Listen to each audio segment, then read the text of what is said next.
Bismillahirrahmanirrahim. Assalamualaikum warahmatullahi wabarakatuh. Waalaikumsalam. Kali ini saya ingin mempresentasikan proposal skripsi saya mengenai analisis user experience repository Universitas Bhayangkara Jakarta Raya. Untuk latar belakang, untuk singkatnya waktu, berdasarkan observasi awal saya mendapatkan informasi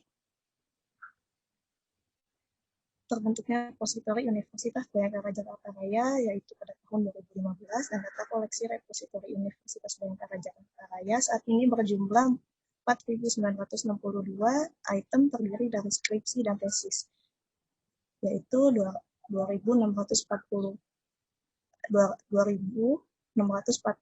item. Artikel yang berjumlah 401 item dan akan masih terus meningkat seiring berjalannya waktu. Yang lainnya yaitu koleksi yang lainnya yaitu berjumlah 2.516 item dan pengunjung situs mengalami peningkatan dari bulan Desember 2020 yaitu sebesar 22.730% dan Januari 2021 yaitu 28.769%. Yang mengunduh koleksi repositori. Data diambil dari statistik Universitas Bhayangkara.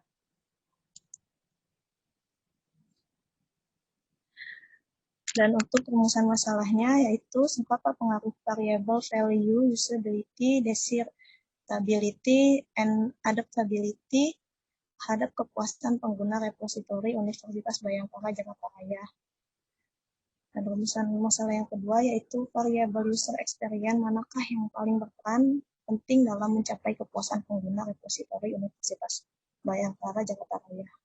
Tujuannya yaitu mengetahui hasil user experience menggunakan variable value, usability, desirability, and adaptability terhadap repositori Universitas Bhayangkara Jakarta Raya.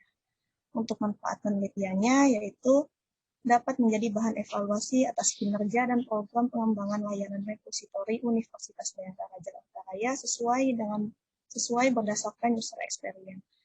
Yang kedua yaitu hasil penelitian ini diharapkan dapat memberikan solusi dalam pengembangan dan pengolahan repositori Universitas Bhayangkara Jakarta Raya. Batasan penelitian yaitu menganalisis user experience, diidentifikasi menggunakan variable value, desirability, adaptability, and usability dalam menggunakan repositori Universitas Bhayangkara Jakarta Raya. Untuk sampelnya yaitu anggota perpustakaan yang terdiri dari dosen dan mahasiswa Universitas Bhayangkara Jakarta Raya. Jenis penelitiannya yang saya gunakan dalam penelitian ini yaitu metode kuantitatif. Menurut Piono 2016, penelitian kuantitatif adalah metode penelitian yang menghasilkan data deskriptif dan hubungan sebab akibat antara variabel yang digunakan untuk membuat kesimpulan dengan menggunakan teknik statistik dan mengumpulkan dan mengelola data dengan pendekatan deskriptif. Untuk populasi dan sampel, populasi dalam penelitian ini anggota perpustakaan Universitas Bhayangkara Jakarta Raya dengan jumlah 17.056. Dan sampel teknik yang digunakan untuk pengambilan sampel digunakan teknik non-operability sampling, jenis sampling kuota yaitu sampel dari populasi yang memiliki ciri-ciri tertentu sampai jumlah kuota yang diinginkan. Dari hasil penghitungan menggunakan metode Solvin, jumlah anggota perpustakaan Universitas Bhayangkara Jakarta Raya meliputi dosen dan mahasiswa adalah 17.059 orang, sehingga jumlah sampel yang didapat yaitu saya bulatkan menjadi 100 orang. Dalam pengambilan sampel menggunakan sampling kuota. Teknik pengumpulan data, saya menggunakan observasi. Observasi dilakukan pada awal penelitian dengan melihat secara langsung objek penelitian bagaimana repositori di perpustakaan Universitas Bhayangkara Jakarta Raya. Selain observasi dilakukan juga wawancara dengan pustakawan di bidang informasi teknologi atau IT sebagai data pendukung dalam penelitian ini secara semi-terstruktur. Dan yang kedua yaitu menggunakan teknik kuesioner. Tujuan dari pembuatan kuesioner adalah untuk mendapatkan data yang relevan. Penulis menggunakan skala Likert dalam teknik pengukuran pada kuesioner. Menurut Sugiono 2015, skala Likert digunakan untuk mengukur sikap, pendapat, dan persepsi seseorang atau sekelompok orang tentang fenomena sosial. Untuk waktu dan tempat, waktu penelitian penulis dilaksanakan dalam kurun waktu 5 bulan, dimulai dari bulan Maret sampai Juli 2021. Untuk tempat atau lokasi, tempat penelitian dilakukan di Universitas Bayangkara Jakarta Raya. Berikut daftar pustakanya. Mungkin sekian dari saya yang bisa saya sampaikan. Saya kembalikan lagi kepada Pak Wagub.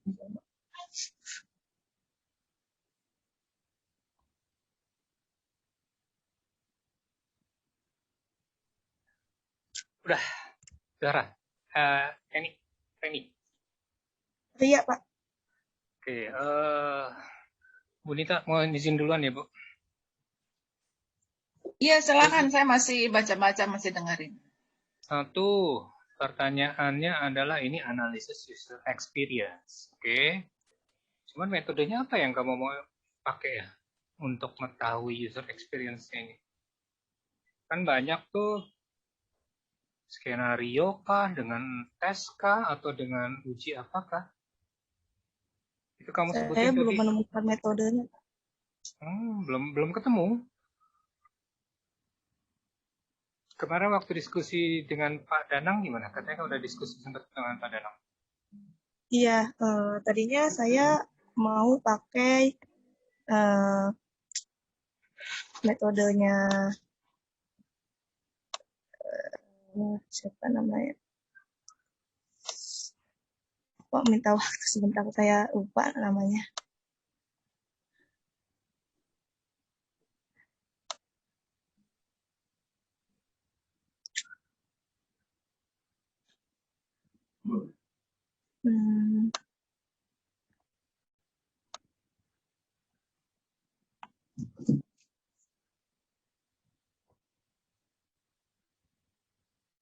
Belum nemu? Belum, Pak. Bisa mungkin jadi PR untuk saya nanti dulu. Kamu udah baca bukunya Tulis belum? Dan Albert? Pak Sulis. Tulis. Belum, Pak. Tulis. T-U-L-L-I-S. Tulis belum. Judulnya Measuring the User Experience. Ini kan kamu bilangnya mau nganalisis experience. Berarti kan buku ini harusnya wajib kamu baca nih. Kenapa? Buku ini isinya adalah segala macam metode bagaimana kamu mengukur user experience. User experience-nya apa? Skenario-nya apa yang kamu mau pakai untuk user experience itu? Ada banyak macamnya. Masing-masing studi skenario yang kamu mau pilih itu untuk user experience-nya itu masing-masing punya metode-metode yang berbeda. Jadi nggak bisa cuma bilang kuesioner gini-gini. Apa nih user experience-nya yang kamu mau lihat? Untuk membandingin produknya kah antara punyanya siapa? Bayangkara dengan yang lain misalnya, atau dengan untuk mengevaluasi. Evaluasinya apa? Macam-macam juga. Ada yang hanya mengevaluasi navigasinya, ada yang mengevaluasi information structure-nya. Itu juga bagian dari user experience. Jadi mungkin kamu mesti baca lagi buku ini. Satu, wajib tuh ya hukumnya, karena di bibliografi itu juga nggak ada. Itu lumayan buat buku pegangan kamu awal nih, untuk melihat pengantar kira-kira tuh mesti ngapain kalau mau meneliti UX. UX yang seperti apa sih? Itu kamu sebutin ada apa? Usability. Coba liatin lagi tadi. 4 parameter yang kamu mau ukur. Masalah. Ini, Pak. Masalah.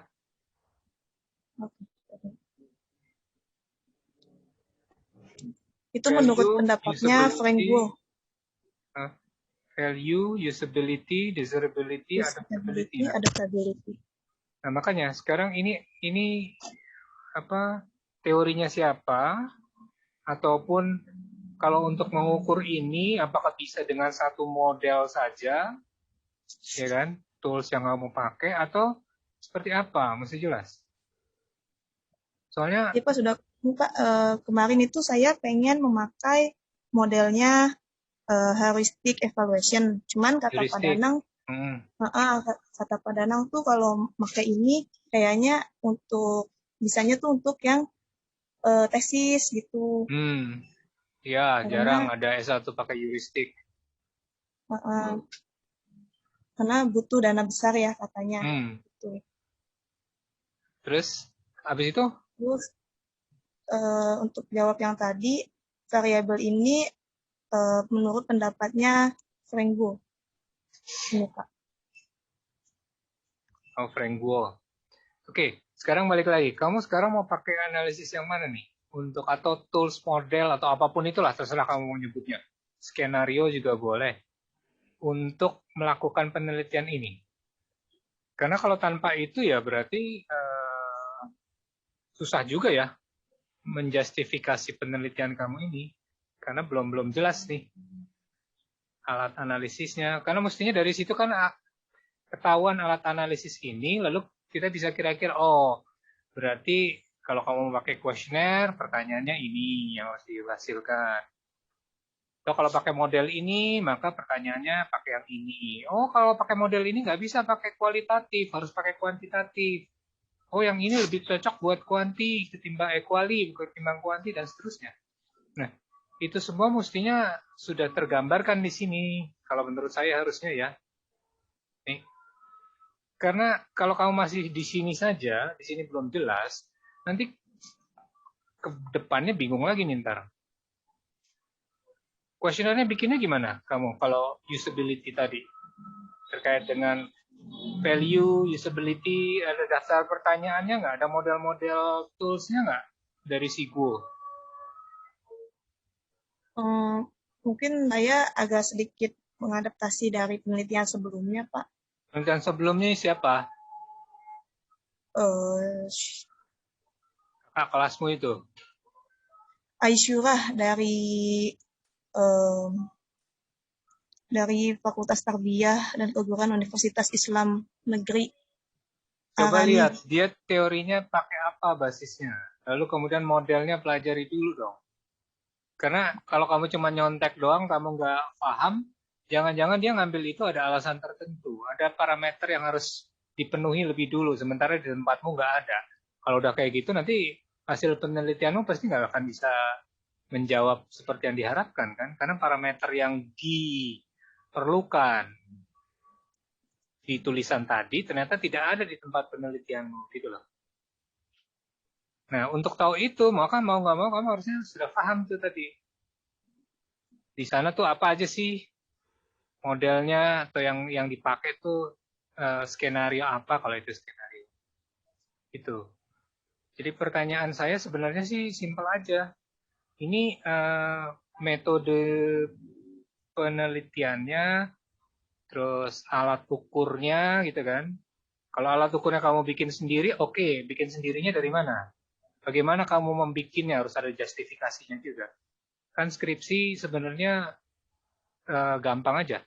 Kamu mempertahankan apa yang kamu tulis. Nah sekarang kalau saya tanya, kenapa kamu ngambilnya 4, kamu nggak bisa jawab, ya berarti saya patut curiga nih. Ini tulisan kamu atau bukan? Kan gitu. Jadi kamu harus bisa mempertahankan semua tulisan yang kamu tulis di skripsi. Gitu. Terus makanya pertanyaannya juga menarik. Kalau usability ada yang cuma 5-10 orang aja udah cukup, ya kan? Tapi kamu mau pakai sampai 99, populasinya mau sampai 17 ribu ya tadi ya? Iya. Populasinya 17 ribu, sampelnya dapat 99, 100. Nah, oke. Tapi masalahnya pertanyaannya itu valid nggak untuk pengukuran ini? Kan ini jadi pertanyaan lagi. Usability itu kalau misalnya usability untuk testing software, untuk testing UX sebuah aplikasi, itu nggak perlu sampai 100, 5 orang aja udah cukup, 6 orang udah cukup. Kalau udah 10 ke atas itu nggak ada gunanya. Itu usability. Jadi makanya pertanyaanmu usability di sini juga mengukur usability untuk 100 orang nggak ada gunanya. Kalau nanti yang kamu mau lihat adalah si aplikasinya, kan gitu. Usability-nya ini usability aplikasinya atau usability koleksinya, sistemnya, atau apanya. Kan usability-nya juga bisa macam-macam. Jadi coba kamu matengin dulu lagi deh ini. Soalnya kalau enggak, bingung juga nanti yang mau bimbing, yang mau merumuskan ini kira-kira mau jadiin apa. Gitu. Ya, Coba lihat lagi ke belakang, pelan-pelan. Ini dari tampilan presentasimu. Rumusan masalah balik pendasaran. Variable user experience manakah? Nah, kan gitu kan. User experience manakah yang paling berperan dalam mencapai kepuasan pengguna? Ini kamu mau ngukurnya gimana? Value, usability digabungkan semua, lalu kemudian diukur user experience user kepuasan penggunanya, atau modelnya gimana ya? Ini tadi sama pagi-pagi kamu udah ikutan kan ya? Tadi udah Pak. kerangka berpikir dari penelitian ini apa gitu. Makanya tadi kalau ada tools-nya, kamu sudah jelas mekanismenya apa, skenario yang dibangun, gambarnya bisa kamu masukkan di sini, maka orang langsung bisa lihat, oh, ini cara ngitungnya antara value dengan kepuasan ini gimana? Usability dengan kepuasan gimana? Apakah kamu jumlahin semuanya sama dengan kepuasan? Kan enggak kan? Rumus matematikanya apa? Apalagi kalau kamu pakai sampel berarti kan kualitatif ya. Kuantitatif. Berarti kan harus ada rumusan. Metode analisisnya itu tadi. Kamu bikin model sendiri. Wih, keren banget.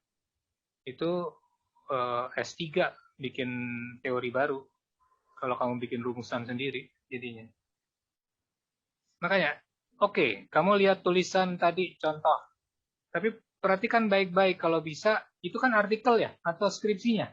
Atau tulisan fullnya? Hah? Skripsi? Skripsi, Pak. Coba bacain semua benar-benar. Kenapa alasannya dia seperti itu? Lalu toolsnya benar nggak? Saya sih agak ragu ya dalam artian, karena saya belum baca juga tulisan itu. Tapi kalau misalnya hanya membandingkan antara idemu tadi dengan tulisan ini, ada yang kurang juga. Pasti di tulisan situ sudah ada tuh metode bagaimana mengukur usability dengan desirability menjadi kepuasan, kan gitu. Ini regresi nih harusnya. Seberapa tingkat pengaruh antara desirability dengan kepuasan gitu. Kamu mau mengukurnya begitu? Nah, tapi sekarang pertanyaan desirability, pertanyaannya apa ukurannya? Bagaimana kamu mau mengukur desirability? Saya lebih ke emosional pengguna gitu Pak. Iya, pertanyaan emosionalnya apa? Itu kan mestinya sudah jelas. Kenapa kamu ngajuin pertanyaan ini? Itu yang nanti harusnya dibaca bareng-bareng, dilihat juga. Karena bisa jadi sama, pertanyaannya juga sama yang lain, sama dosen-dosen yang lain. Kalau ternyata data yang kamu butuhkan dari desirability ini tidak tersedia di sana, kan bingung nanti kamu. Disitulah makanya kemudian toolsnya apa dulu dilihat, lalu kemudian dari situ parameternya kan ketahuan, variabelnya apa aja untuk desirability. Oke, emosi, adaptability, kamu lihat dari apanya? Kalau yang apa Pak? Adaptability.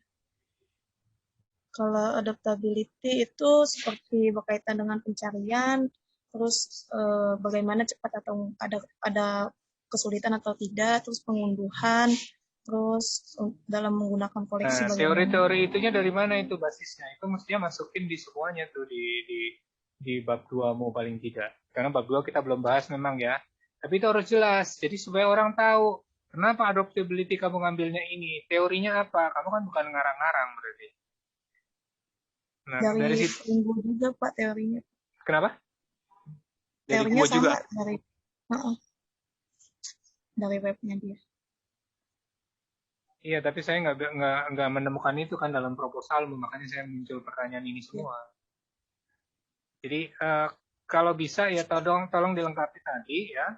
Lalu kemudian lagi ke bawah ini rumusan masalah. Tujuannya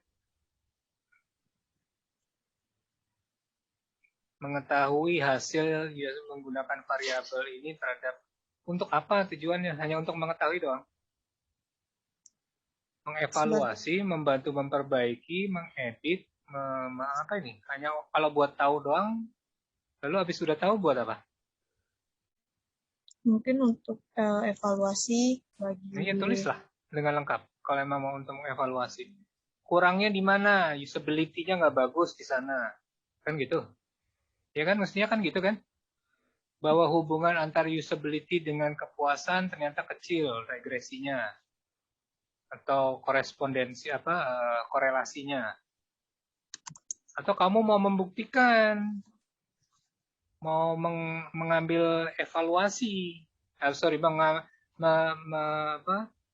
membuat hipotesis, membuktikan hipotesis bahwa memang value itu sangat menentukan dari tadi kepuasan, ya kan?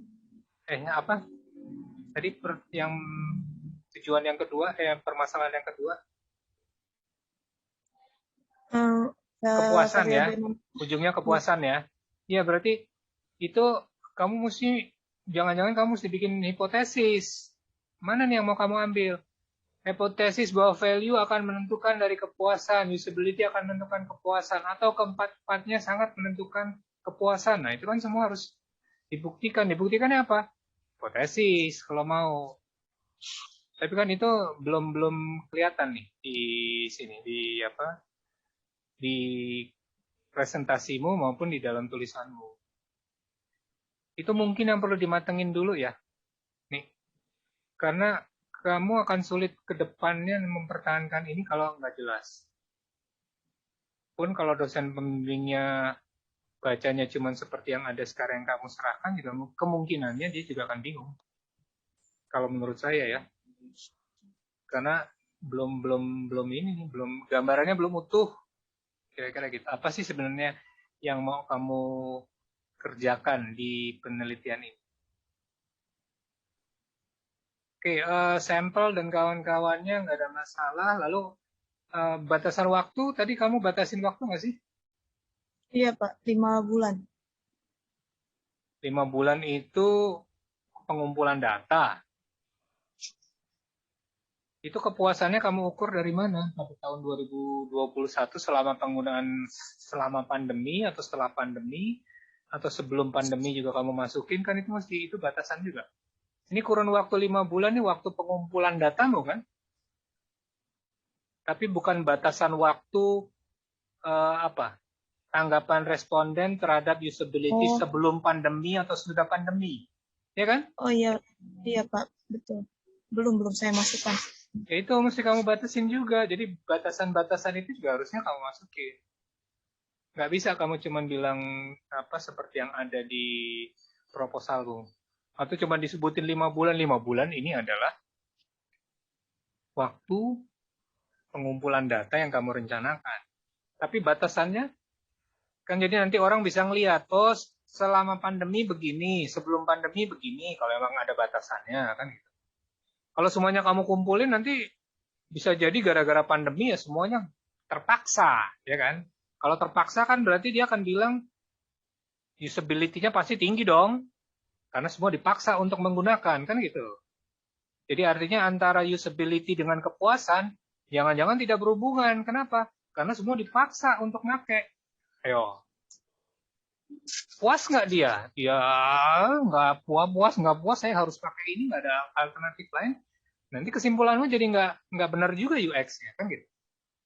Nah, variabel-variabel itu kayaknya harus kamu pertimbangkan dengan baik tadi. Jadi batasan tahun tahun pemakaian atau kalau memang mau disebutin selama 5 bulan ya, tolong divariasikan atau dijelaskan gitulah. Bahwa 5 bulan ini jangka waktu sekian berarti setelah pandemi atau sebelum pandemi. Atau ada nggak kondisi yang membedakan antara dalam waktu 5 bulan itu antara 5 bulan yang kamu pilih dengan yang sebelumnya atau dengan yang sesudahnya nanti. Itu yang mesti kamu pertimbangkan juga kalau menurut saya ya. Karena UX ini kalau cuma ngumpulin data doang oke. Ya, gampang ngerjainnya kasarnya. Tapi kemudian manfaatnya. Kenapa? Karena UX ini kan user experience sangat dipengaruhi oleh banyak hal. Tidak hanya tadi 4 itu doang. Kondisi sekelilingnya juga harus kamu perhatikan berarti. Karena ini pengalaman dari pemakai ya terhadap sebuah sistem, sebuah aplikasi atau apapun itu. Itu. Coba terusin lagi batasan penelitiannya. Bisa nggak nanti mungkin terpaksa kamu harus bikin tuh di batasan penelitian, di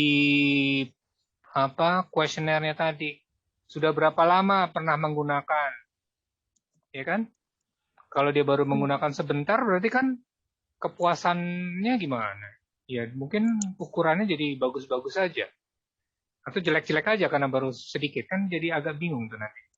Batasan waktu di kuesionernya juga harus jelas juga nanti.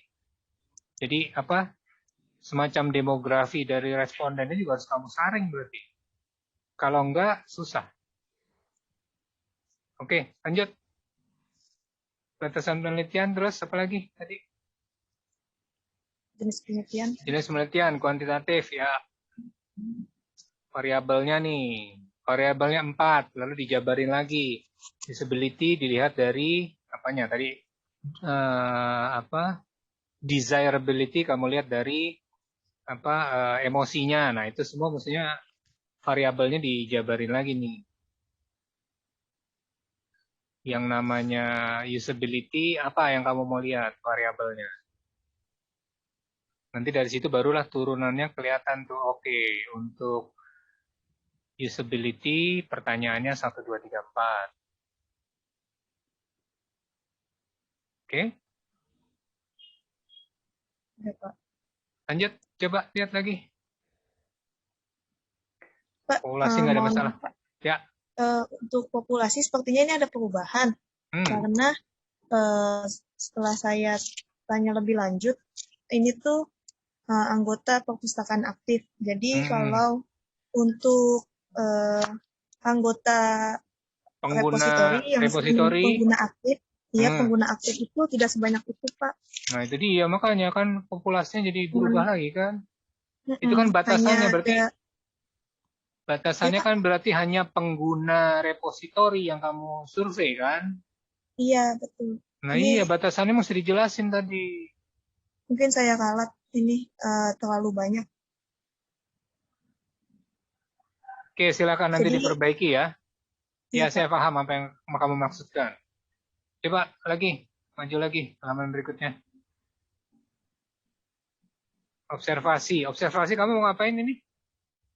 Ini saya wawancara terhadap pustakawannya. Observasi sama wawancara beda tuh, Neng. Iya, maksudnya observasi terus saya melihat iya, tapi berarti teknik pengumpulan datanya harus dibedakan antara observasi dengan wawancara.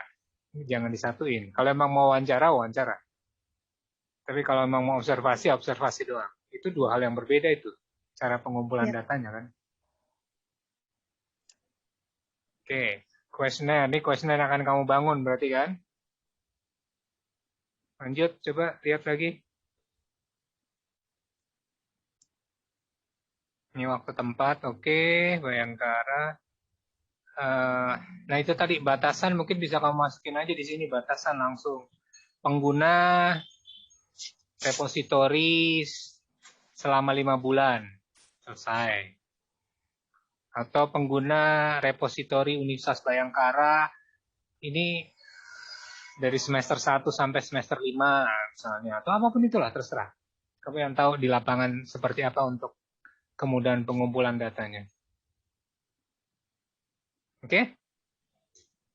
Bahan pustaka sekali lagi tadi tulis sama si Albert dimasukin ya. Itu ada kok e-booknya. Pak, bisa diulang Pak, siapa Pak yang tadi saya harus baca sebagai... Ntar saya kirim lah, ada PDF-nya kalau kamu mau baca aja. Baik Pak. Oke, dari saya itu. Bu Nita, kalau ada masukan silakan Bu. Iya, Assalamualaikum Zahria. Tadi Pak Yono sudah dengan detail ya memberikan masukan. Kalau saya melihatnya mungkin tambahan aja ya. Jadi ini kan judulnya analisis user experience ya. Tapi kok di proposal ini saya tidak melihat, saya orang nggak ngerti, saya tidak paham analisis user experience, apa yang dimaksud analisis user experience. Tapi di proposal ini tidak dibahas tuh apa sih yang dimaksud analisis user, apa yang dimaksud user experience. Ada di tengah-tengah, cuma membicarakan sedikit 4 komponen gitu ya. Tapi apa yang dimaksud itu mestinya itu masuk di latar belakang, karena itu yang menjadi apa ya, kata kunci di judul ini. Gitu. Analisis user experience mungkin pada gitu kali ya, pada repositori Universitas Bhayangkara. Jadi kurang diungkapkan dengan jelas justru kata kunci dari judul proposal ini. Yang kedua, ini memang secara umum sih ya proposal mahasiswa. Kalau kita lihat latar belakang paragraf pertama, ini kayak nggak ada hubungannya ya dengan judul. Ya ini kan tentang perpustakaan ya. Tiba-tiba kedua masuk repositori. Mengapa nggak langsung spesifik aja gitu masuk ya tentang apa repositorinya dulu, atau langsung masuk ke user experience.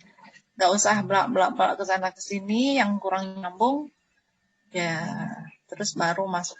Itu kayaknya buang-buang ini aja ya, buang-buang halaman gitu ya. Ini latar belakang, coba lihat baca nih, perpustakaan sebagai pusat.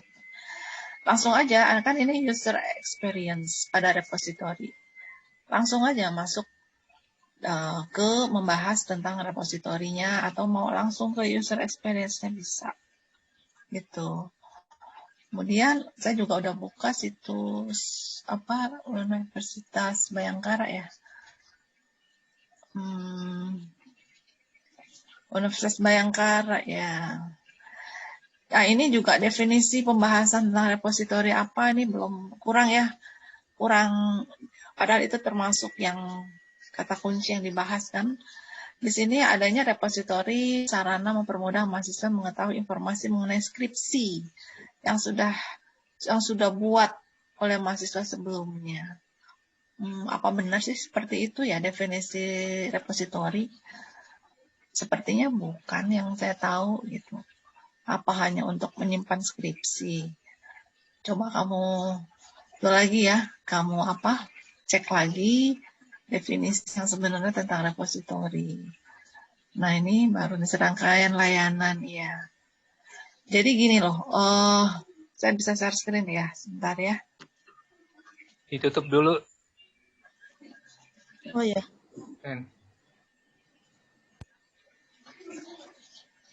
Ini Zahria, ini saya tandai kuning ya.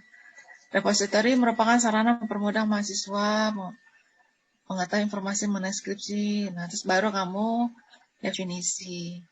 Jadi kamu sudah mengambil kesimpulan yang kecil, baru membahas definisi yang lebih besar.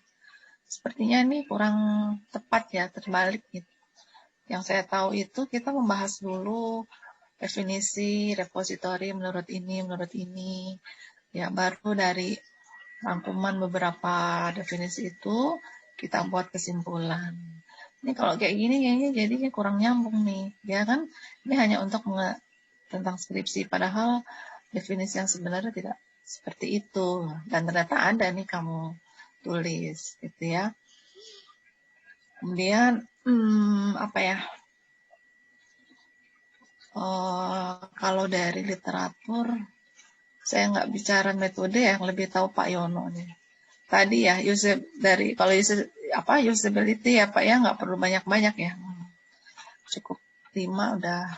Nah ini dari daftar pustaka ya, daftar pustaka intinya baru 2 ya, yang tentang user experience ya, 1 dan 2. Nah Ini kan 4 elements. Kalau yang bawahnya malah ini nih, terkait banget user experience institutional repositories. Udah dibaca ya? Malah systematic literature review lagi. Berarti ini banyak literatur, kajian literatur di artikel ini nih.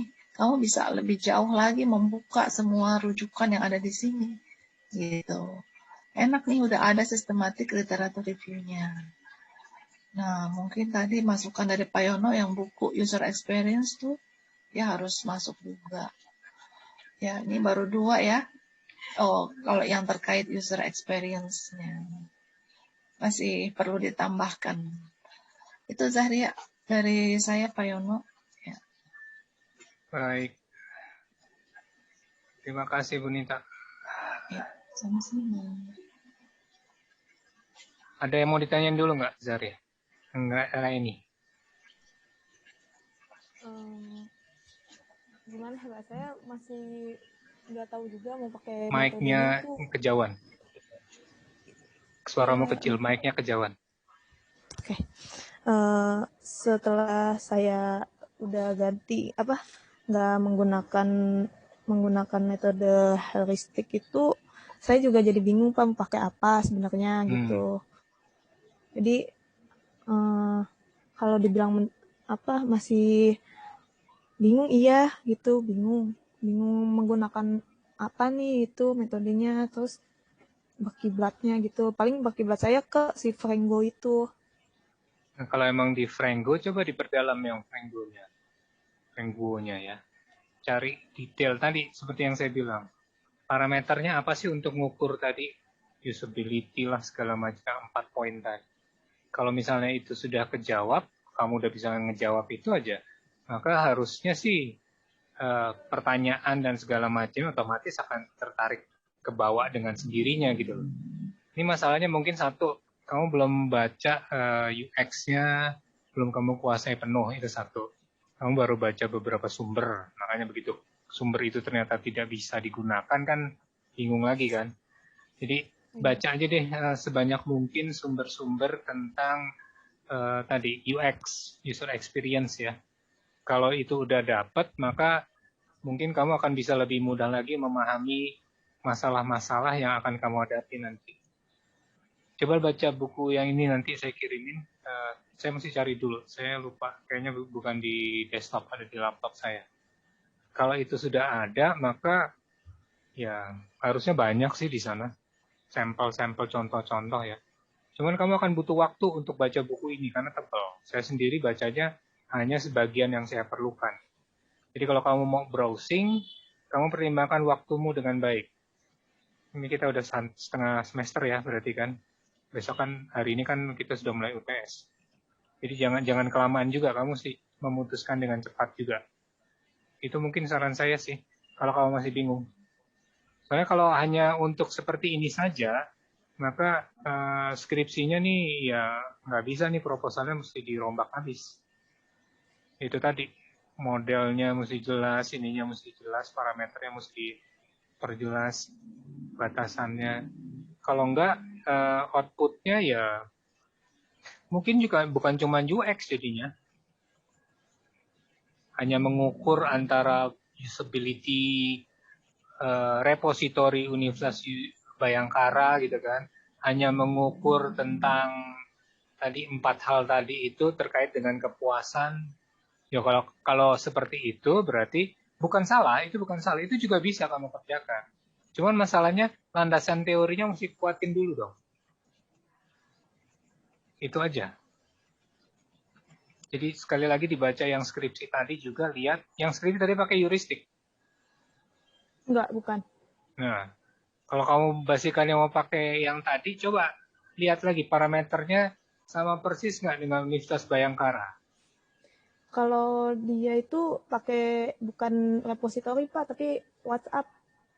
Nah, kan beda lagi kan.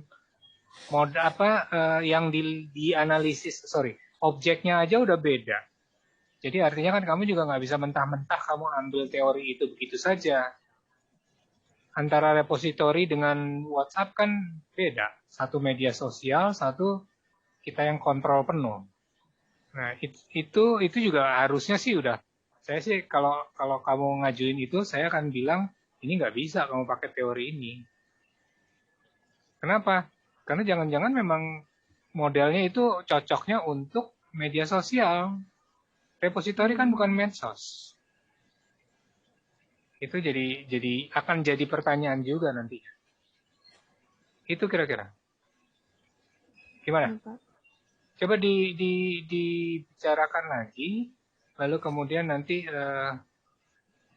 didiskusikan lagi lah. Ataupun kamu baca-baca dulu mendingan sih. Perluas wawasan kamu dulu tentang UX. Kalau dari situ masih ada yang bingung, nah baru konsultasi lagi nanti. Soalnya kalau kamu cuma dijelasin mesti begini, ntar kamu nggak paham kenapa mesti begininya, ya kan?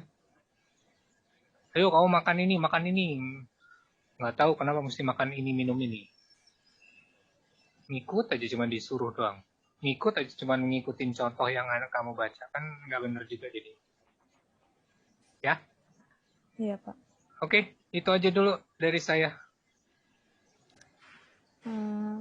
Iya, Pak. Mungkin nanti saya sedikit konsultasi kepada Bapak ya, Pak ya. Boleh, saya sama Pak Denang sama bisa UX. Kalau mau diajakin ngobrol berdua juga nggak ada masalah. Iya, Pak. Oke, Bisa saya tutup, Pak? silakan. Mungkin sekian dari saya. Terima kasih kepada Pak Wardiono dan Ibu Nita serta teman-teman yang sudah menyempatkan hadir. Kurang lebihnya mohon maaf. Wassalamualaikum warahmatullahi wabarakatuh. Waalaikumsalam warahmatullahi wabarakatuh. Bu Nita, ini Kemal mestinya barengan nih tadi. Tapi Kemal belum ada yang dosen lain kayaknya, Bu. Oh, Kemal, calon dosen pembimbingnya siapa ya? Pak? Bu Kemal, Bu kok? Bu Bu Rosini. siapa? Bu Rosini. Oh, Bu Rosi. Mau di sebelah? Terserah sih. Abis ini siapa? Abis Zahria. Habis Zahria ada Hansa. Saya lagi. Siapa? Hansa Beladini. Oh, tapi anaknya belum ada nih. Iya, Ya. belum ada. Kemal aja ya. Dela gimana Dela? Dela juga belum ada juga. Ya udah, berarti mungkin Kemal aja. So, Kemal Kemal aja. di sini aja ya. Kemal sini aja, iya. Boleh Ibu, coba. Zahria sama Kemal itu mahasiswa magang saya ya. Ya udah satu paket Kemal. Oke, Kemal, 10 menit, 15 menit paling lama. Jangan dibacain. Presentasi. Iya Pak, saya izin share screen ya Pak. Silakan. Sudah muncul Pak? Sudah.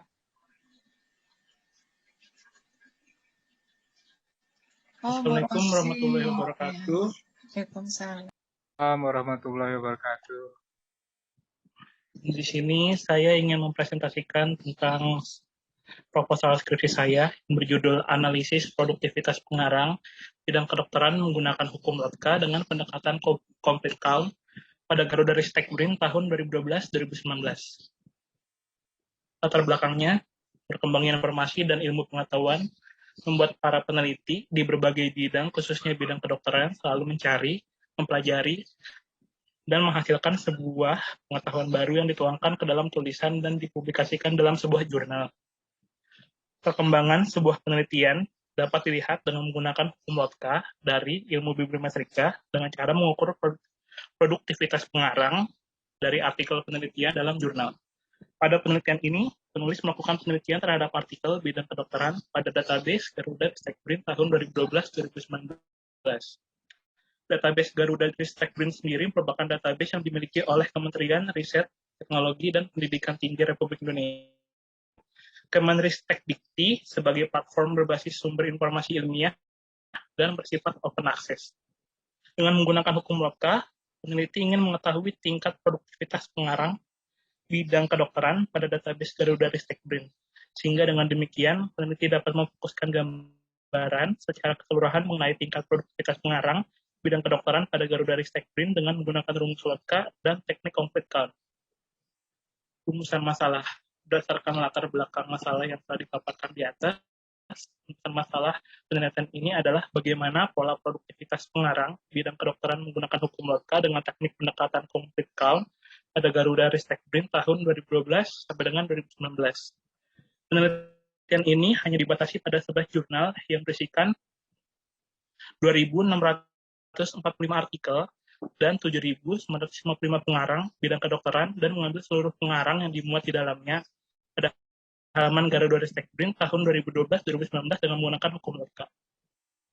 Tujuannya, berdasarkan rumusan masalah di atas, tujuan penelitian yang ingin dicapai adalah untuk mengetahui pola produktivitas pengarang bidang kedokteran menggunakan hukum logika dengan pendekatan teknik complete count pada Garuda Ristek Brin tahun 2012 sampai dengan 2019.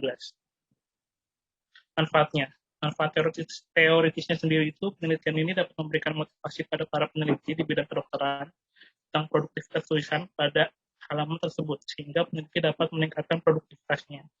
Dapat menambah khazanah penelitian di bidang ilmu perpustakaan dan sains informasi, khususnya pada kajian bibliometrika. Manfaat praktisnya sendiri sebagai sumber informasi bagi para peneliti atau pengarang bidang kedokteran sehubungan dengan kontribusinya dalam memajukan pengetahuan. Yang kedua, mengetahui pengarang paling produktif yang berkarya dalam bidang kedokteran di Garuda Ristek Brin pada tahun 2012 sampai dengan 2019. Sebagai bahan referensi bagi penelitian selanjutnya di bidang bibliometrika, khususnya mengenai hukum logika. Metodologi penelitian. Pertama itu di sini akan menjelaskan tentang jenis penelitiannya. Jenis penelitian di sini adalah penelitian deskriptif dengan melakukan pendekatan kuantitatif dan menggunakan analisis bibliometrik untuk menguji hukum logika pada produktivitas pengarang bidang kedokteran pada database Garuda Ristek Brin. Subjek dan objek penelitiannya di sini subjeknya itu adalah penulis artikel yang dimuat dalam database Garuda Ristek Brin dan objeknya sendiri adalah artikel bidang kedokteran pada database Garuda Ristek Brin tahun 2012 sampai dengan tahun 2019. Populasi dan perataan penelitian. Populasinya di sini adalah artikel bidang kedokteran di database Garuda Ristek Brin tahun 2012 sampai dengan 2019. Dan peralatan yang digunakan di sini adalah perangkat lunak software sistem operasi Windows 10 version 1803 64 bit, aplikasi Mendeley yang dilakukan untuk mengumpulkan seluruh artikel pada database Garuda Ristek Brin, Microsoft Excel 2010 digunakan untuk menganalisis data artikel pada database Garuda Ristek Brin. Teknik pengumpulan data. Pengumpulan data dalam penelitian ini menggunakan metode dokumentasi.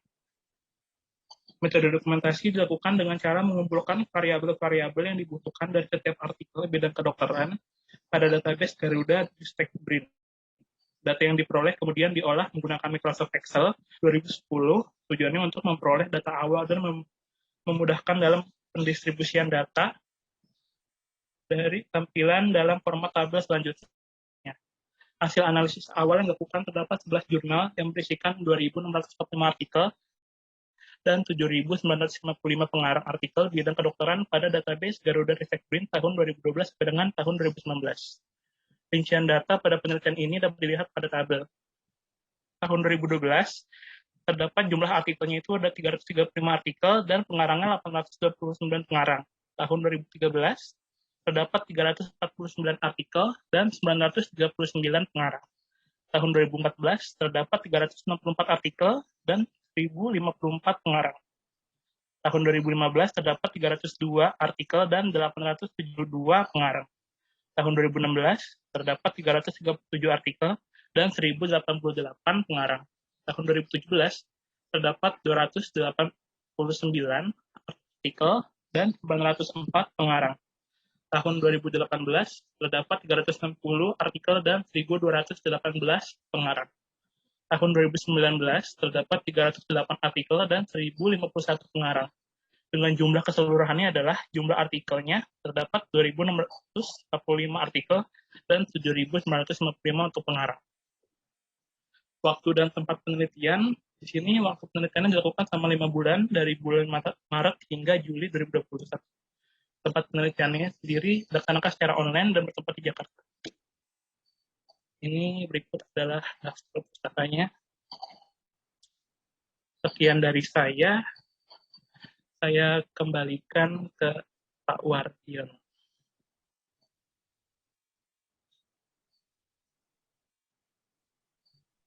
Oke, Kemal, terima Ya, kasih. Bu Nita, mau duluan? Bentar. Iya, boleh. Kemal, Ibu. ini bukan bidang saya ya, tapi saya mau bertanya Ya, tadi. Kenapa sih mau meneliti ini tentang apa? Judulnya apa ini? judulnya Coba tampilin slide-nya di awal cover. analisis produktivitas Produktivitas pengarang. bidang kedokter. Iya.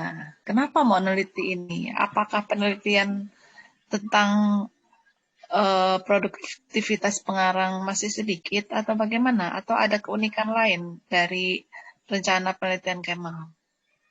Kalau saya sendiri sih, saya kan sempat baca-baca ya Bu, artikel-artikel yang ada. Rata-rata di sana itu belum pernah ada yang meneliti si database ini Bu, Garuda Ristek ini sendiri. Oh, Ya, jadi tentang Garuda ini belum ada yang meneliti. iya Oke. Bu, benar. Itu ya. Iya, Bu. Jadi saya memilih topiknya tentang si database Garuda Ristek ini. Ya mungkin disambung Pak Yono. Pak Yono. Saya sih simpel juga sebenarnya. Kenapa hanya ngelihat produktivitas pengarang ya? Bibliometrik banyak nih.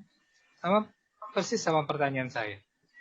Hanya melihat Apa, Pak? analisis kamu hanya melihat analisis produktivitas pengarang doang ya tujuannya? Iya Pak. Nggak ada yang lain? Niatnya sih hanya ini aja Pak. Nggak terlalu mudah ini. Karena kan cuma ngumpulin, lalu kemudian menghitung, masukin rumus, sudah selesai. Nggak ada output lain yang bisa kamu tarik gitu loh. Ini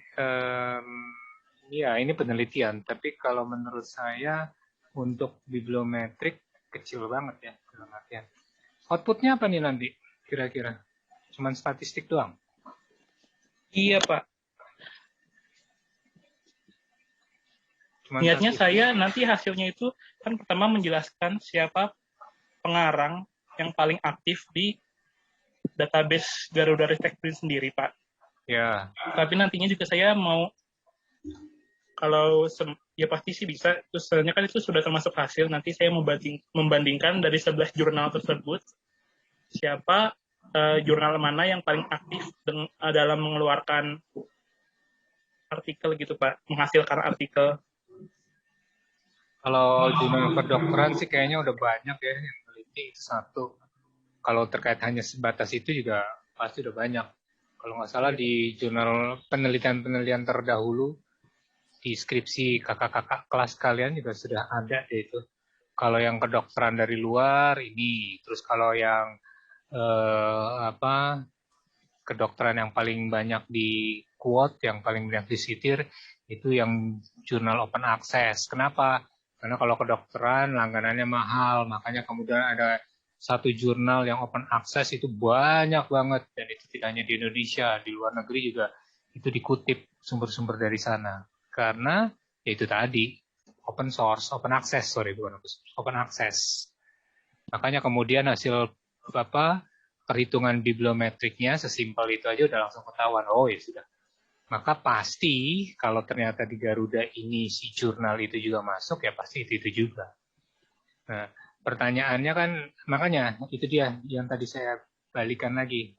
Pertama, kamu hanya melihat produktivitas pengarang nih, nggak ada yang lain gitu. Dan outputnya hanya sebatas itu doang. Apa ya? Kayaknya sih harusnya bisa lebih gitu ya. Alasannya juga Garuda juga kan, apakah semua pertanyaan berikutnya, apakah semua tulisan Garuda, ini Garuda kan katanya gerbang rujukan digital untuk karya bangsa ya, benar kan? Iya Pak. Nah, mestinya kalau kamu mau lihat, cantumkan aja lebih detail, batasannya lebih diperjelas bahwa ini hanya untuk artikelnya Indonesia. Nah, kan gitu. Nah, iya. lalu kemudian kalau memang itu benar Garuda ini untuk Indonesia, Garba Rujukan Digital Indonesia, apakah semua jurnal kedokteran yang ada di Indonesia sudah masuk Garuda? Karena jurnal YRC biblioteka aja belum masuk Garuda. Jadi kalau misalnya dibilang kamu ngambil Garuda, lalu kemudian kamu akan mengelompokkannya sebagai untuk mencerminkan Indonesia, nah itu kan juga jadi pertanyaan. Benar nggak sih, valid nggak kamu mengklaim bahwa Garuda itu memang kumpulan semua ketulisan ya bidang kedokteran yang ada di Indonesia? Karena kalau enggak ya berarti nanti kesimpulannya harus kamu revisi juga, harus kamu kasih catatan gitu. Itu yang jadi pertimbangan saya juga. Karena produktivitas pengarang oke. Lalu kemudian apalagi sih yang kamu mau lihat? Cuma produktivitas pengarang. Tadinya saya sempat kepikiran, Pak. Sebelumnya kan saya dikasih saran sama Bu Rosi. Jadi kan selain sini menggunakan database Garuda Ristekbrin. Jadinya saya emang menghitungnya, menganalisisnya itu produktivitas pengarang itu pada database Garuda Ristekbrin. Namun saya untuk artikel-artikel dan jurnal-jurnalnya itu saya bandingkan dengan ISDJ atau yang punya PDDikti. Iya, tadinya mau membandingkan ke PDDikti itu, tapi di sayanya bingung masukinnya gitu, Pak.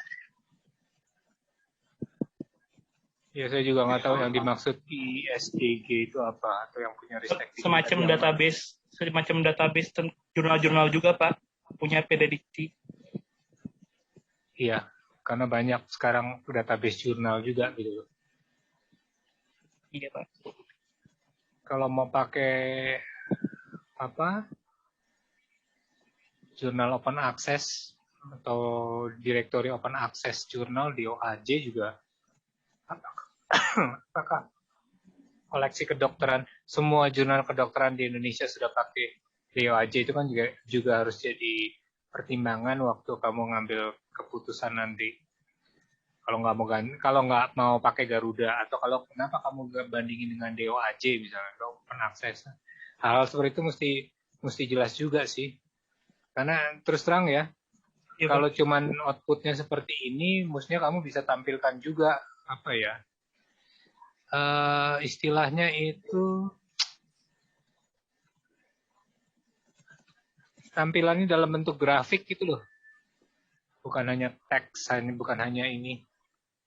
Kan tadi saya lihat juga tools yang kamu gunakan semuanya rata-rata cuman statistik aja kan ya?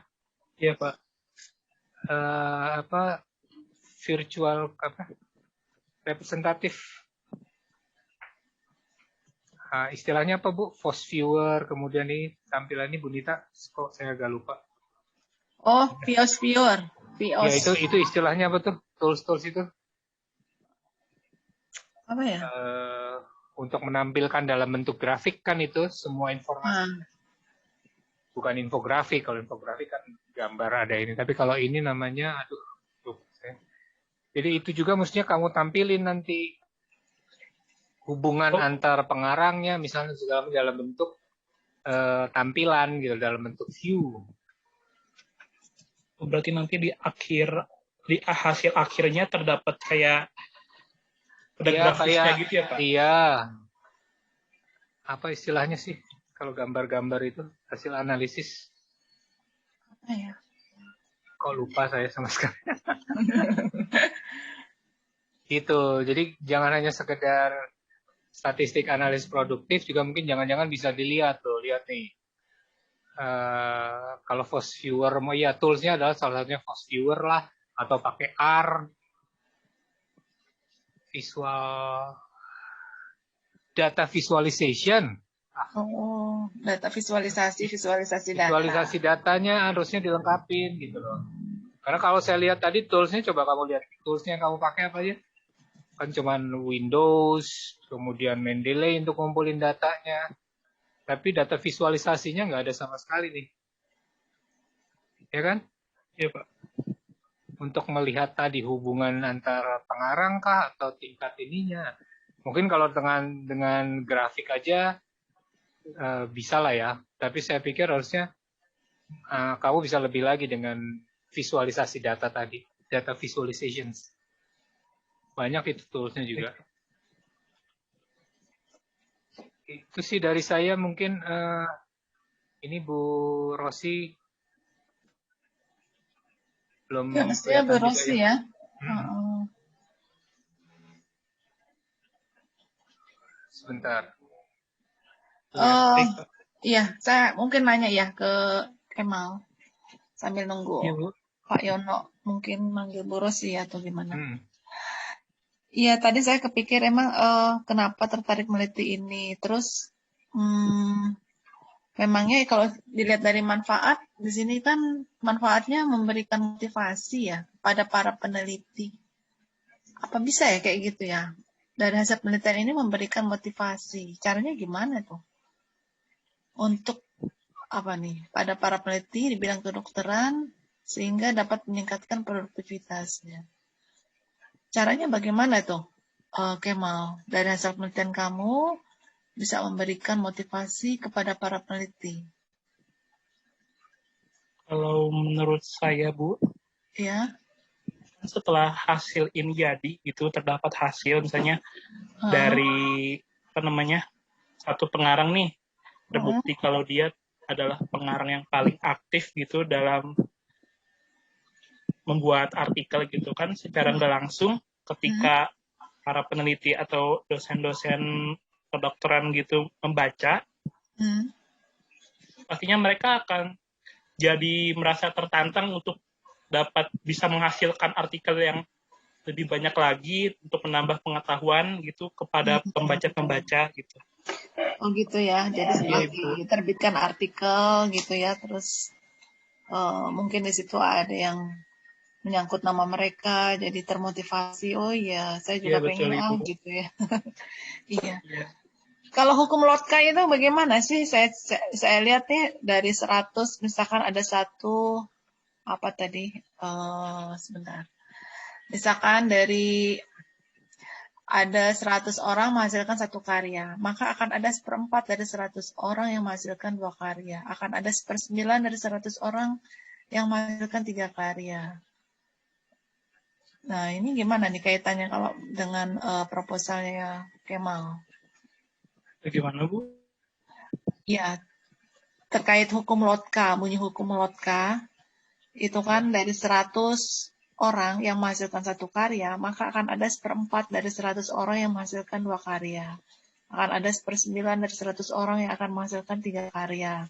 Akan ada 1/16 dari 100 orang yang menghasilkan 4 karya.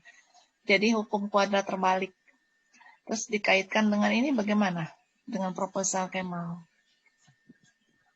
Udah baca, udah tahu kan tentang hukum Lotka yang mau dibahas? Udah tahu, nak. Tapi untuk itu saya sedikit lupa. Ya? Lupa? Iya, maksudnya saya pernah pelajarin waktu bibliometrik, namun saya lupa itunya, maksud dari itu yang kuadrat terbalik itu. Kok lupa sih orang kamu? Kamu gimana sih? Proposalnya, iya, proposalnya nulis dengan menggunakan hukum Lotka, tapi hukum Lotkanya sendiri lupa. Ini saya belum pernah aja saya cari ini. Terus sekarang saya tanya, ini gimana penerapannya dengan proposal penelitian kamu?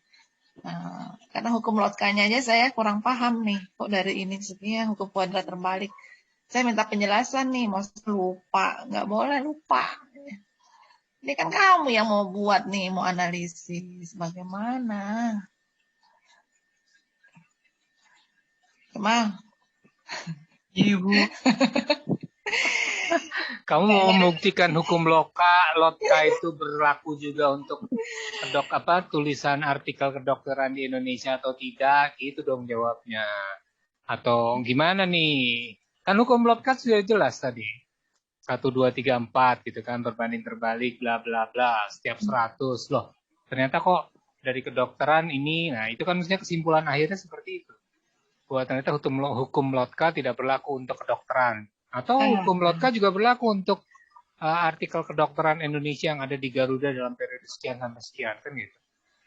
Kalau tidak berlaku, lalu kemudian, nah itu kan makanya tadi, kalau tidak berlaku, oh ini memang tidak mencerminkan keadaan kondisi di seluruh Indonesia seluruhnya, misalnya. Kan itu jadi kesimpulannya kayak begitu mestinya Kemal. Iya. Dan itu bisa digambarkan dengan tadi data visualisasinya ini loh, kelihatan nih cuman begini doang, kan gitu. Nah itulah penelitiannya. Kalau apa dari ujung sampai ke ujungnya kaitannya jelas. Harusnya bisa bicara sampai sedetail itu.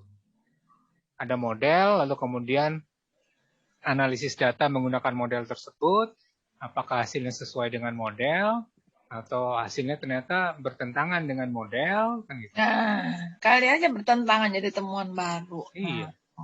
Jangan-jangan Indonesia punya teori baru tentang tadi apa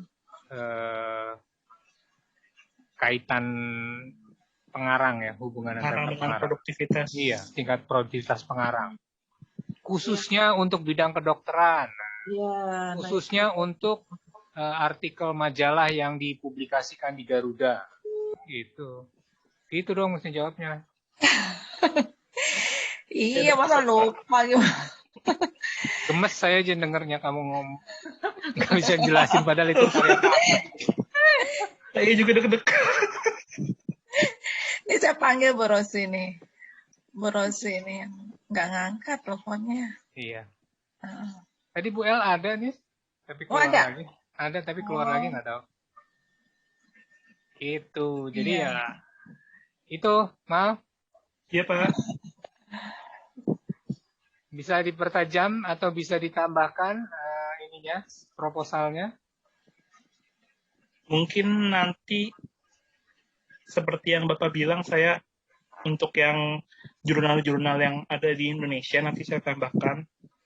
Jangan ditambahkan gini loh, kalau kamu ngambil dari Garuda, batasan Garudanya kamu perdalam, kamu detailkan, sehingga kalau nanti ditanyain kenapa-kenapa, kamu bisa jawab. Karena ini batasannya kan tadi sudah kamu set, hanya sebatas sebenarnya Garuda. Pak, sebenarnya untuk artikel kedokteran sendiri yang ada di sana, itu kan saya dapat itu sekitar 20 jurnal. Di situ saya saya filter lagi Pak, sedangkan soalnya kan saya di sini menggunakan itu dari yang tahun 2012 sampai dengan tahun 2019.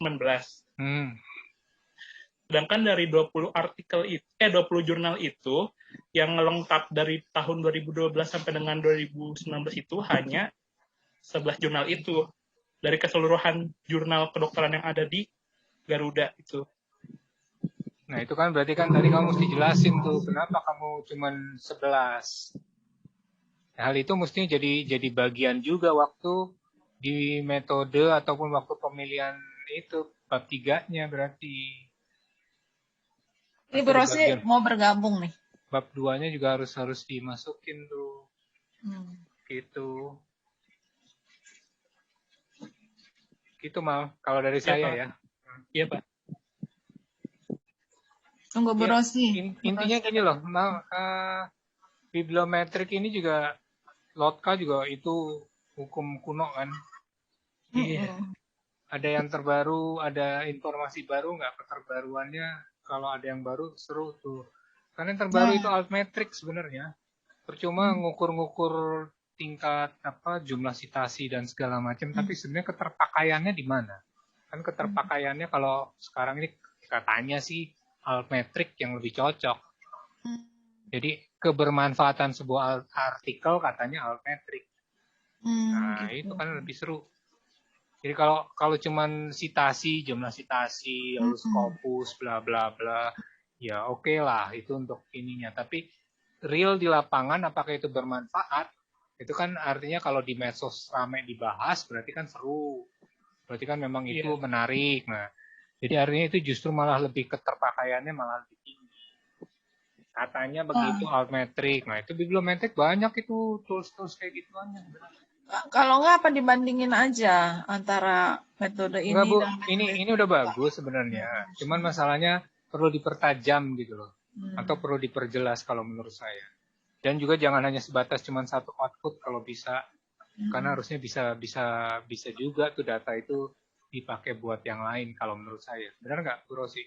Rosinya mana? Terusnya Belum ada? belum. Dikit lagi. Seingat saya sih ya itu gitu loh. Gitu mah. Jadi bukannya nggak bagus, oke. Bukannya ini jelek juga. Ini udah. Saya ngelihatnya gini loh.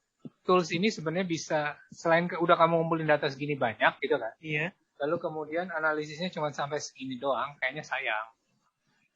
Karena sebenarnya mudah banget ini kalau cuma pakai Lotka doang. Masalah di Lotka ini cuma adalah satu, ngumpulin datanya dengan teliti, ya kan? Lalu menyaringnya lagi dengan teliti, menuliskan data-data itu dengan benar dalam kolom-kolom yang jelas, yang statistiknya tadi, sehingga kalau udah lengkap semuanya tinggal masukin ke dalam rumusan, udah selesai keluar. Gampang banget gitu loh. Di sini lebih hanya sekedar ketekunan dan ketelitian kalau hanya basisnya si Lotka doang. Iya, Pak. Terusnya udah gabung nih Pak. Bu Osi itu silakan Bu. Gua sih ditodong. Iya Bu, iya Pak Yono. Lotka. Terima kasih. Cuma Lotka doang, cukup nih, cuma gini doang. Outputnya si Kemal cuma ngitung itu doang. Mana coba, Kemal? Datanya di... Mohon maaf, ini saya join lagi ini. Cuman produktivitas pengarang doang yang dilihat sama dia. Memang sih Lotka emang produktivitasnya, cuman kan masalahnya bisa lebih dari. Judulnya apa nih Kemal? Judulnya apa Mal? Analisis produktivitas pengarang bidang kedokteran menggunakan hukum Lotka dengan pendekatan public health pada Garuda Istek tahun 2012-2019.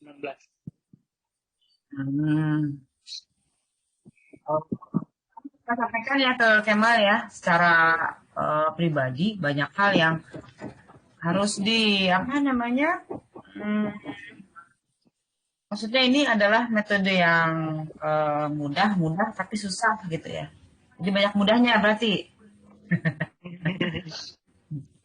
Ya, Kemal. Ini kamu memang hanya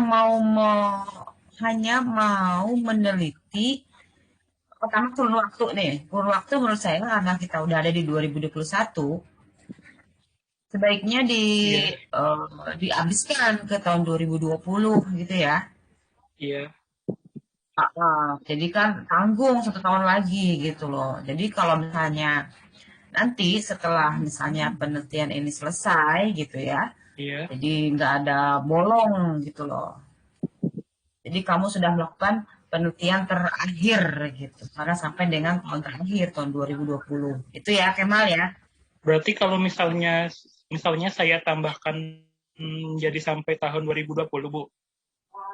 Sedangkan jurnal yang saya dapat itu ada yang nggak nyampe 2020, jadi jumlah jurnalnya berkurang nggak apa-apa Bu?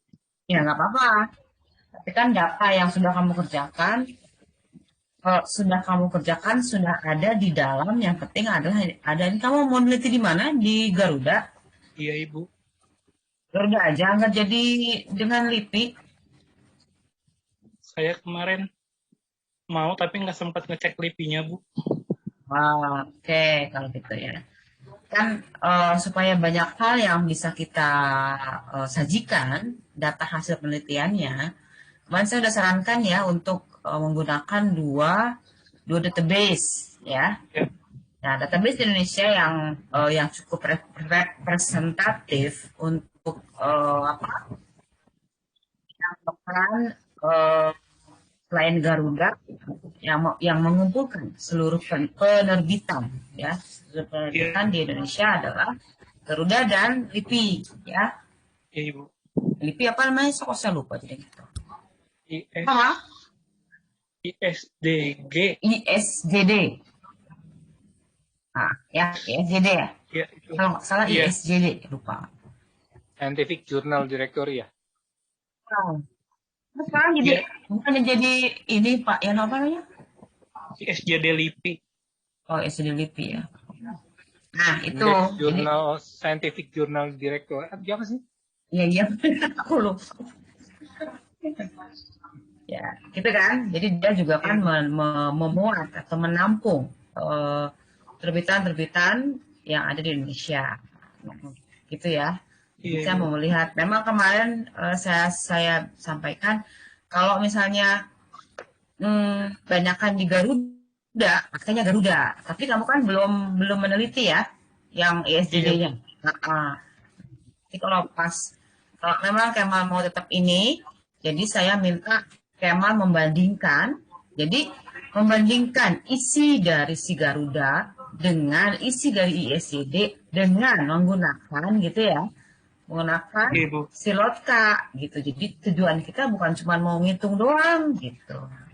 Paham tak? Iya, Bu.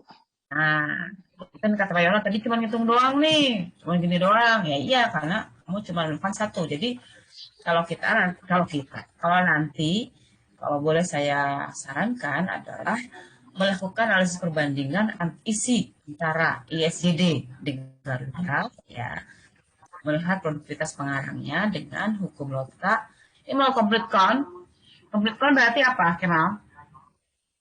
Keseluruhan, Bu. Keseluruhan itu apa? Apanya keseluruhan?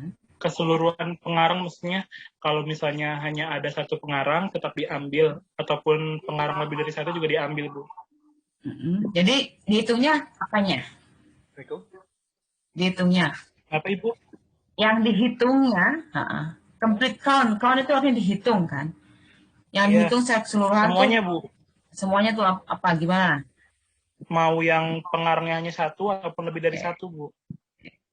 Jadi maksudnya gini, yang lebih dari satu, semua sampai 10 harus dihitung juga 10 gitu ya? Iya gitu, Bu. Nah, jangan sampai salah ngomongnya, kalau kayak gitu kamu salah. Kamu cuma mau ngitung yang lebih dari satu, ya salah gitu ya. Pokoknya semua pengarang akan dihitung gitu ya. Iya, yang pengarang yang dimuat di dalam artikel. Ya. Jadi gitu ya Kemal. Yang pertama ini dulu rentang waktu. Kedua, kemudian adalah dalam 2 database ya. Nah, jadi nanti kita bisa ngasih tahu ke orang lain misalnya berdasarkan analisis bibliometrik yaitu hukum Lotka. Ternyata produktivitas pengarangnya misalnya lebih besar di Garuda dibandingkan di ISJD gitu. Pokoknya itulah. ISJD, Bu. ISJD kan saya ingatnya ISJD gitu. Iya, ISJD. Ya, coba saya mau lihat lagi. Ininya apa ke bawah lagi?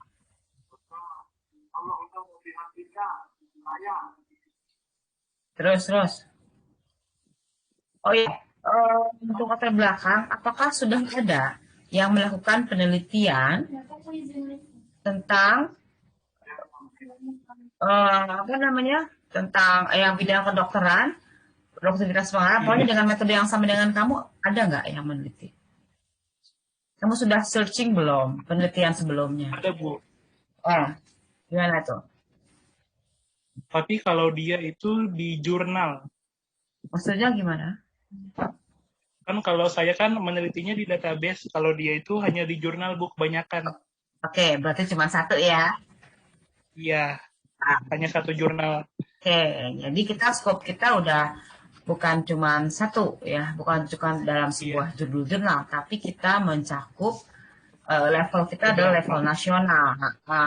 Ya, kita dalam database, database itu kalau ada 10 jurnal, ada 12 jurnal gitu, ya? Iya. Oke. Berarti kita udah bisa naik level gitu ya.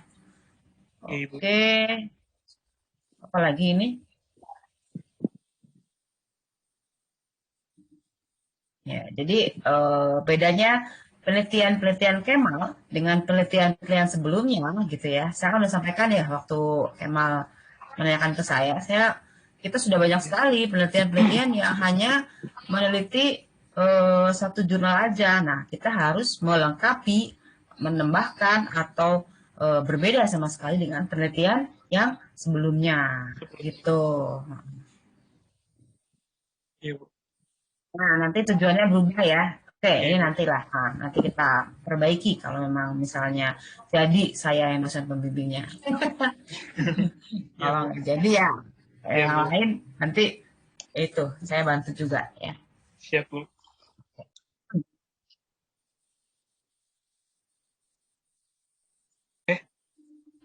Ya, apa Pak, saya mau ini. Nah, ya lanjut aja. Lanjut.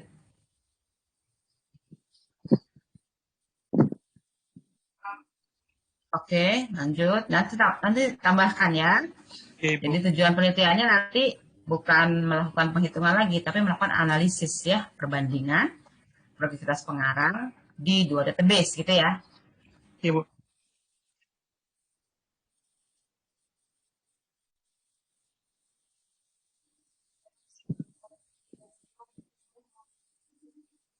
Ini nggak terbalik nih.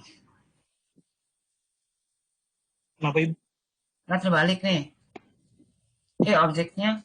Kalau ini bukan objek ya. Tempat ya. Artikel, Bu. Iya. Oh iya ya, artikel. Aku mau lihatnya cuma database-nya doang ini. Ya, oke. Subjek penulis, objek Iya, iya, iya. artikelnya, Bu. Oke. Lanjut.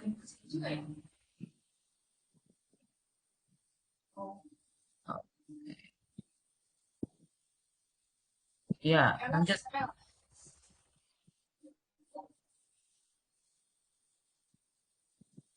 Nah, oke, lanjut. Banyak ya, Kemal ya. Iya, Bu.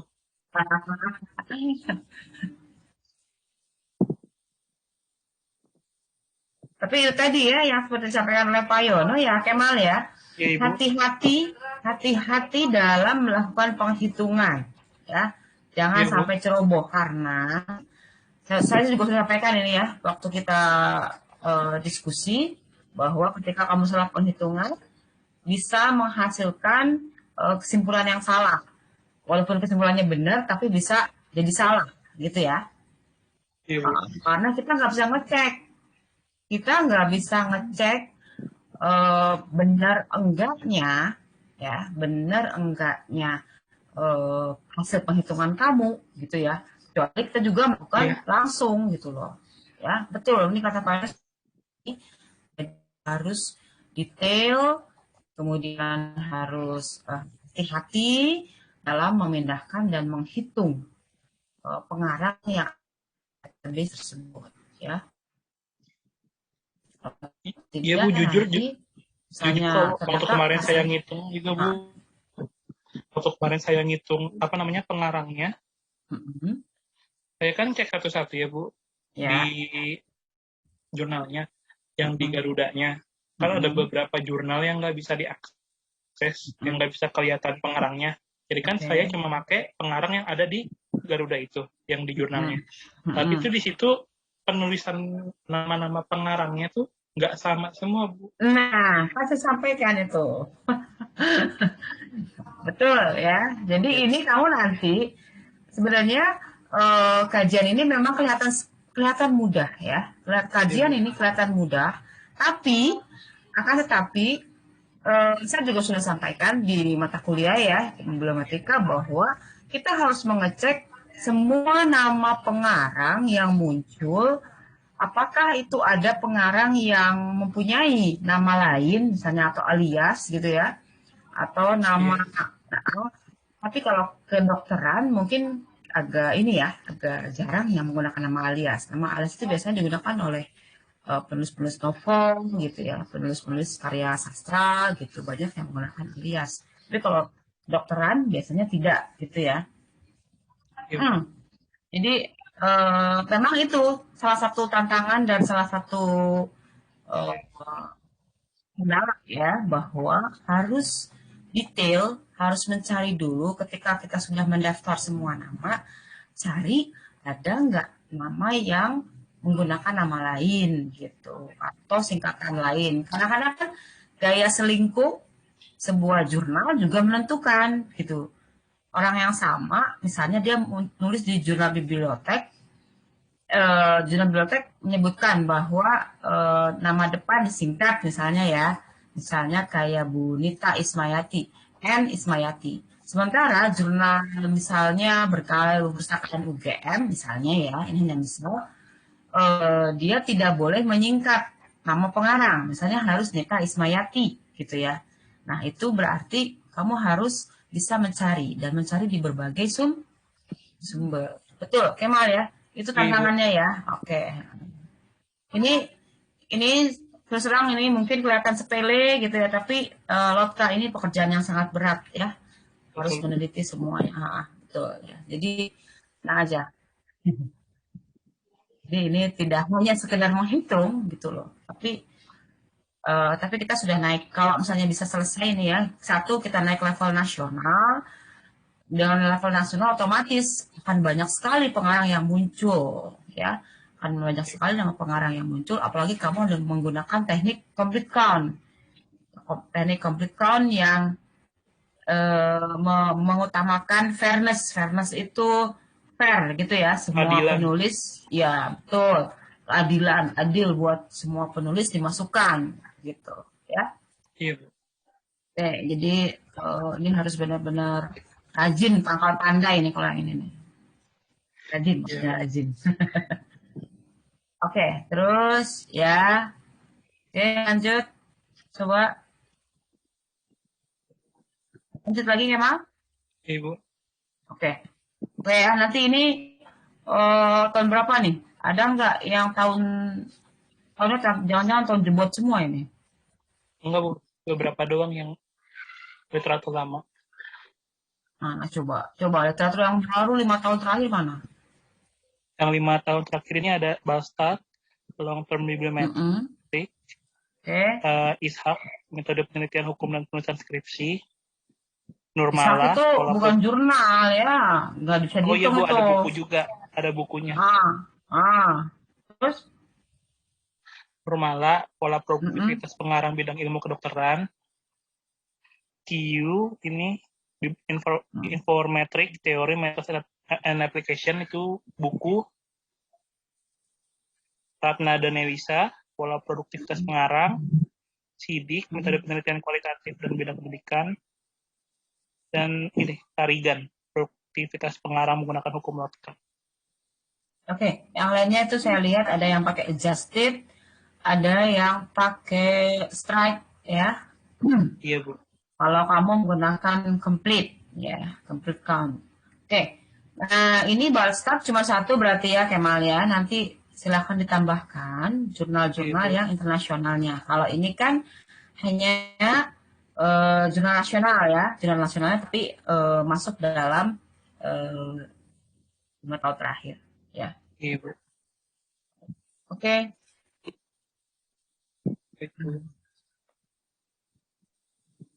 Oke, tapi ini saya udah catat belum ya? Jadi masukan dari saya dicatat ya, Kemal ya? Iya, Ibu, tadi. Oke.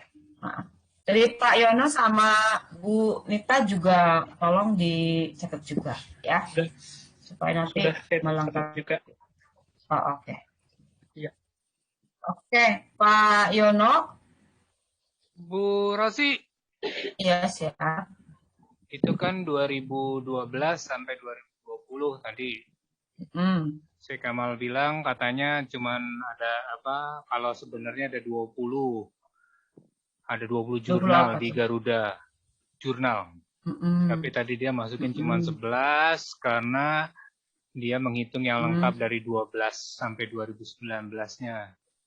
Nah, itu artinya emang boleh ya gitu ya? Boleh. Kan yang kita hitung adalah yang pada database. Iya, kecuali yang di database. Kita menghitung di jurnalnya langsung gitu loh, Pak. Oh iya, ya berarti kan mestinya dihitung yang 20-20-nya dong, bukan hanya yang 12 kan, bukan yang 11 kan? Oh iya, tadi kan udah saya koreksi ke Kemal. Oke.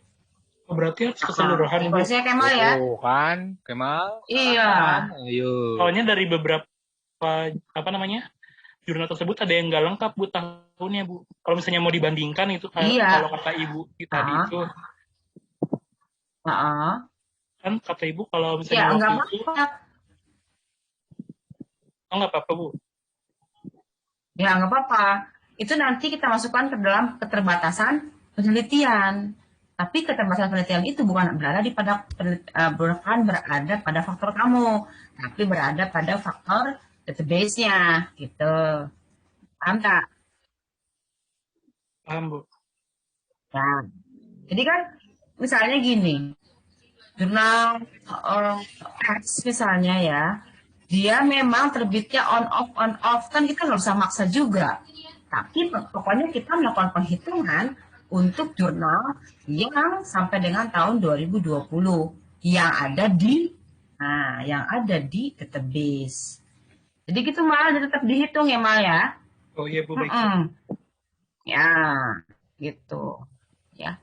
Nanti kalau misalnya nanti kita lihat kondisi di lapangan sebanyak apa, kemudian bagaimana ininya, pemetaannya, apakah memang level kesulitannya bagaimana, nanti kita lihat kondisinya gitu. Ya Bu, baik Bu. Jadi misalnya kita sesuaikan istilahnya gitu ya, kalau memang misalnya gini, apabila misalnya, tadi kan saya sampaikan melakukan analisis perbandingan ya. Nah, ternyata dalam satu database itu ternyata sudah banyak dan atau tadi yang ISDD itu misalnya ini misal ya. Iya. ISDD cuma ada 10, Garuda ada 20. Ya udah berarti kan lengkap Garuda gitu loh. Tapi nanti kita sampaikan dalam penelitian kita gitu. Kan hitungnya cuma sekali, Mal. Iya, hitungnya yang paling banyak itu cuma sekali. Iya. Iya. Iya Bu, iya Bu, paham. Ya. Tapi bisa saja ya di dalam dalam dua database itu nanti bisa datanya berbeda, Ma. Iya Bu, betul Bu. Misalnya di database yang Garuda ada, di ISJD nggak ada gitu kan Bu. Ya. Tapi nanti kita akan mengambil data yang tidak sama gitu. Iya Bu. Nanti kita lihat, nanti kan dalam penelitian itu tidak ada yang sempurna ya, tapi kita berusaha mendekati sevalid atau sesahih mungkin. Nah, nanti berbagai macam keterbatasan kita masukkan satu ke dalam keterbatasan penelitian, yang kedua ke dalam saran gitu, saran dari penelitian untuk yang lain gitu. Berdasarkan hasil penelitian ini kita misalkan misalnya ada berdasarkan kurang pada penelitian ini kita bisa menyarankan untuk penelitian yang lainnya gitu ya. Iya Bu. Karena ada faktor-faktor yang memang tidak bisa kita kasih gitu. Gitu ya. Tapi itu dihitung semuanya. Nah, oh iya Bu, baik Bu. Oke Pak Yono, Yup. Ini gimana ya? Dela belum ada, tinggal Dela sih hari ini. Kalau di daftar saya tinggal Dela Haju. Dela Haju. Jam 3 nanti. Tapi saya jam 3 ada itu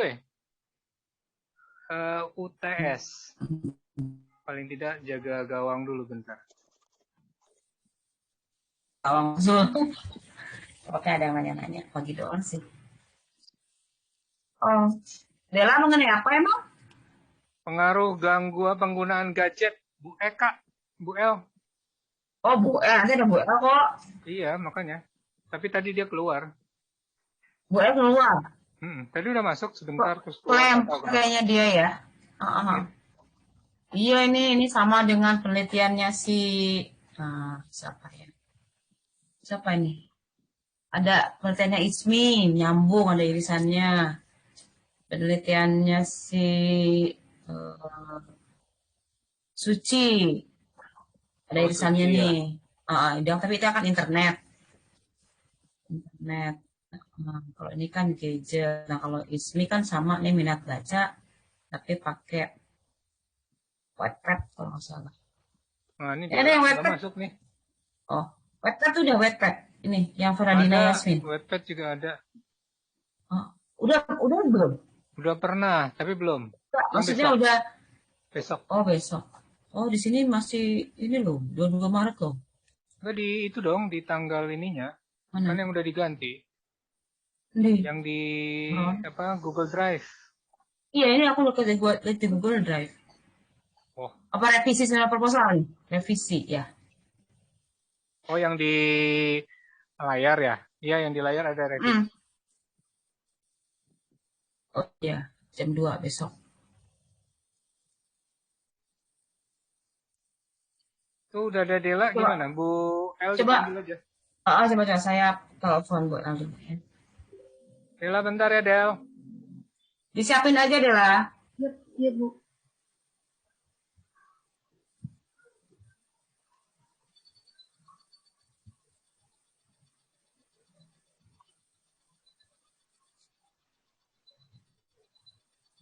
Assalamualaikum, Neng. Ini mau review Dela nih, say. Iya, jam 3. Sekarang udah mulai. Ya udah aku.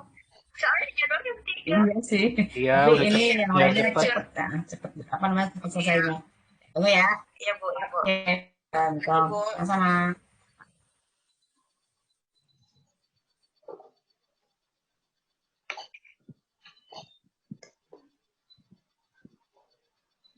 Tunggu ya, Bu Els lagi come in. Join in.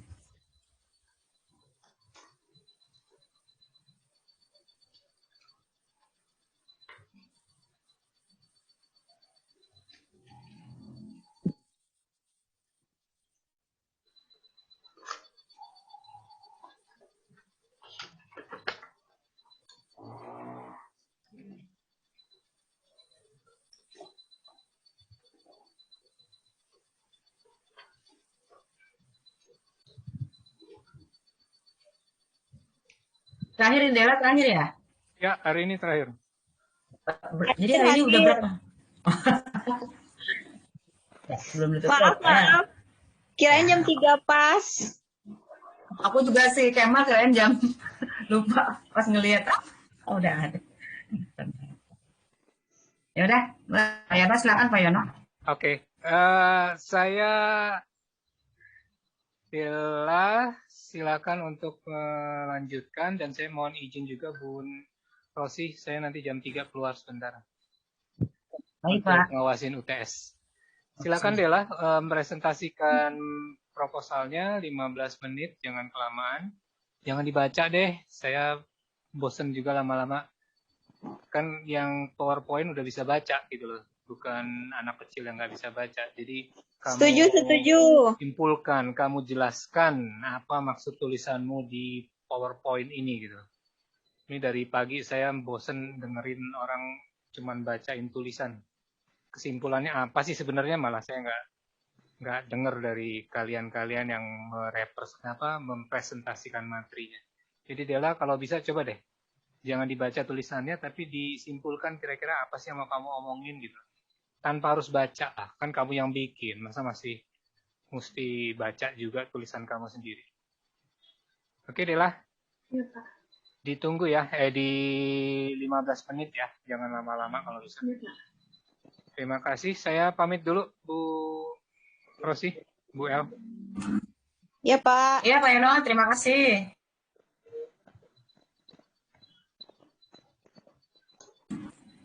Iya, Dela silakan. Jangan lupa pesan yang penting kayak Pak Yono ya.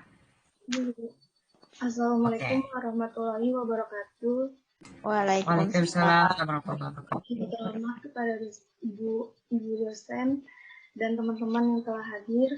Kali ini saya ingin mempresentasikan proposal skripsi saya yang berjudul Pengaruh Penggunaan Gadget Terhadap Minat Baca Siswa Kelas 10 Perguruan Rakyat